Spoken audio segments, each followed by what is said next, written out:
Bonjour à tous, on se retrouve après un bon moment pour une vidéo d'analyse technique sur Euro-Dollar. Alors vous m'avez peut-être oublié depuis un petit moment, mais j'étais en examen, donc c'est pas tout à fait fini, enfin j'ai le mémoire à finir, mais depuis fin avril jusqu'à maintenant, eh bien j'étais en examen.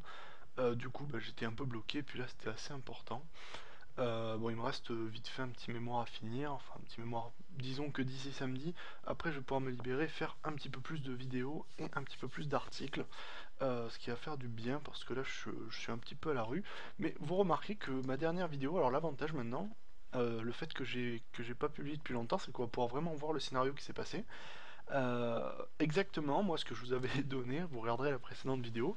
Enfin, c'est pas. Là je découvre un petit peu, ça fait un petit moment que j'ai pas trop suivi, hein, je dois avouer. Mais on était là, en haut, ici, je crois par là. Ah non, peut-être pas. Je vous ai donné le 27. Ah bah si, j'avais fait la vidéo le 27. On en a été là, je vous avais dit. euh, Pardon, voilà. Que on avait une structure en range ici. À dominante baissière. C'est-à-dire qu'on a quand même un biais baissier dessus ici marqué par un affaiblissement ici des plus hauts de plus en plus bas.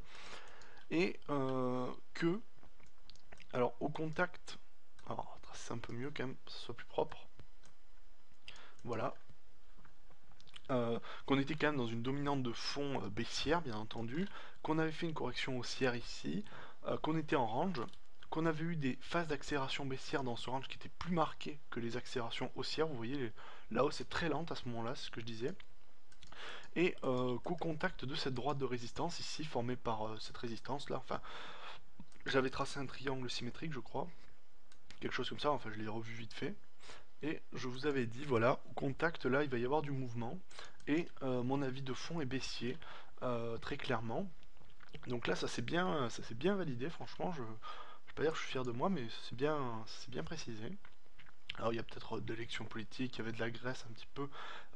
Bon, il y avait du mouvement bien sûr, mais bon, en termes techniques ici, la coordination était bonne.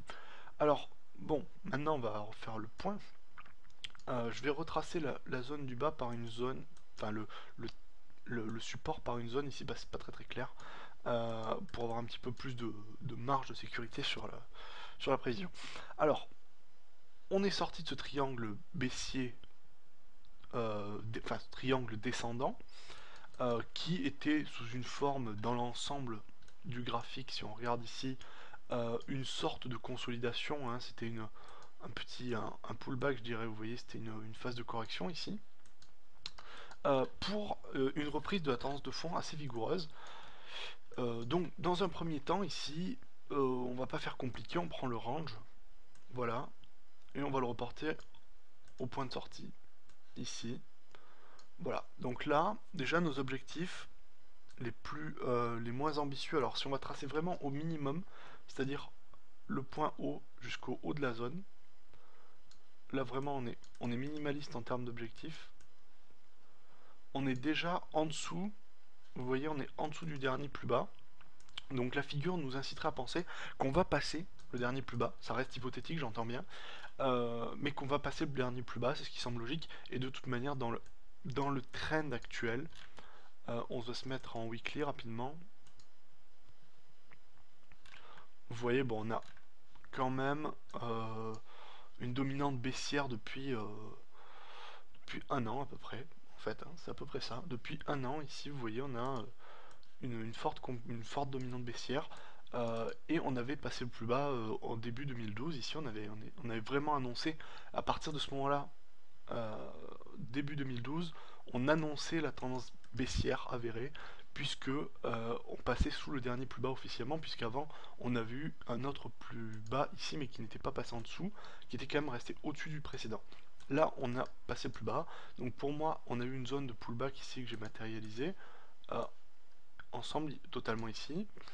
Euh, En termes de vague d'Elliott, vous remarquez, on en a une ici, je pense, une là, et potentiellement la dernière.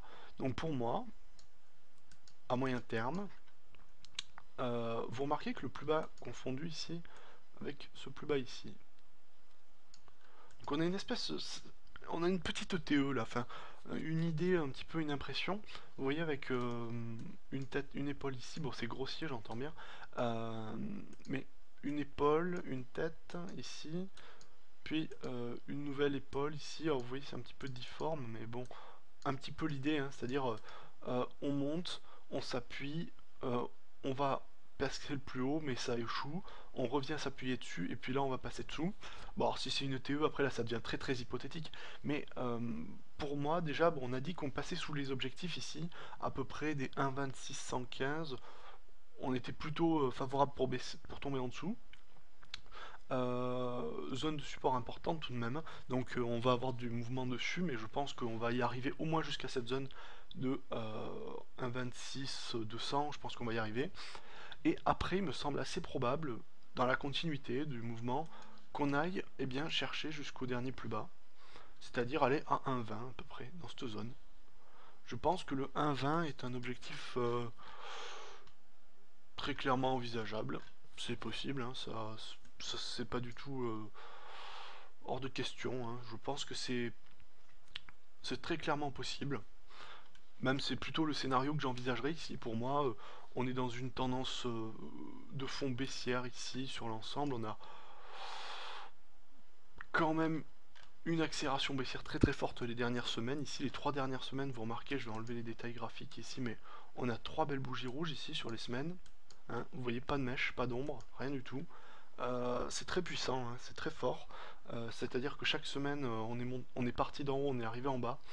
À partir de chaque semaine, vous voyez, c'est-à-dire que le lundi on ouvre à un certain point, le vendredi eh bien on ferme beaucoup plus bas et on n'est jamais passé ni au-dessus ni au-dessous. Donc il n'y a aucune force haussière pour lutter contre ça. Donc je pense qu'à partir de ce moment-là, les 1,26 on va y aller. Ça me paraît presque une évidence. Et après, je dirais hypothétiquement, dans la, dans la continuité des choses, on devrait arriver jusqu'au 1,20. Ça me paraît être un objectif envisageable. Voilà, donc vous avez mon avis, encore une fois baissier sur l'euro-dollar, à moyen terme, à court terme. J'espère quand même que cette vidéo vous aura plu. Je vais bientôt en refaire d'autres. Je vais refaire un article, donc à partir de samedi, comme je vous ai dit, où j'aurai fini mon mémoire, je vais reprendre vraiment le travail. Et ça sera beaucoup plus régulier. Je vais même publier plus puisque je suis en vacances. Et je serai bien plus présent sur le forum. Voilà, alors comme je vous ai dit, j'espère qu'elle vous plaira cette vidéo et je vous dis à la prochaine.